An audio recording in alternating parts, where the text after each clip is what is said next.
The last video showed that different parts of the Earth heat up differently, with the equator receiving more radiative heat from the sun than the poles. And the purpose of global circulation is to redistribute this heat.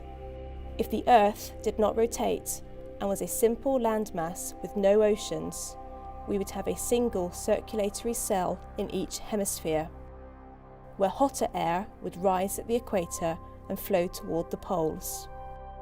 The air would sink as it cools and then return towards the equator. But the unequal distribution of land and ocean and the speed of the Earth's rotation make this circulation system more complicated, giving us a three-cell pattern which exists in both the northern and southern hemispheres. The largest cells are the Hadley cells. At the equator, the warmer, less dense air rises.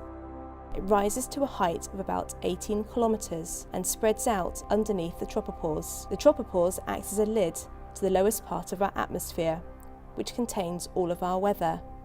The warm air spreads out towards the poles, gradually cooling and sinking as it moves, before descending to the surface and flowing back to the equator. The smallest cells are the polar cells. Cold, dense air descending in the polar regions flows at low levels to about 60 to 70 degrees north or south. As the air leaves the polar regions, it starts to warm and rise, returning to the poles at high levels. Between the Hadley and polar cells are the ferrel cells. Unlike the other cells, the ferrel cells are not driven by temperature. These cells flow in the opposite direction to the Hadley and polar cells, acting like a gear. These circulating cells not only transport heat from the equator to the poles, but also result in semi-permanent areas of high and low pressure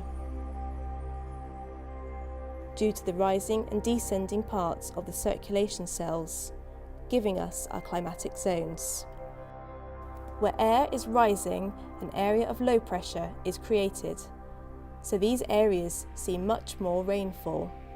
This is why the largest areas of rainforest are found near the equator, and why the United Kingdom has a relatively wet climate. Where air is descending, an area of high pressure forms, giving largely clear skies and little rainfall, which leads to the desert regions. But not all deserts are hot. Antarctica sits under the descending branch of the polar cell and is also classed as a desert.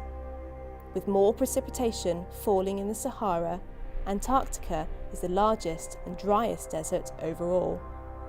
Check out our video on atmospheric pressure for more on how pressure leads to weather. Our next video shows how the rotation of the Earth gives us jet streams and prevailing winds.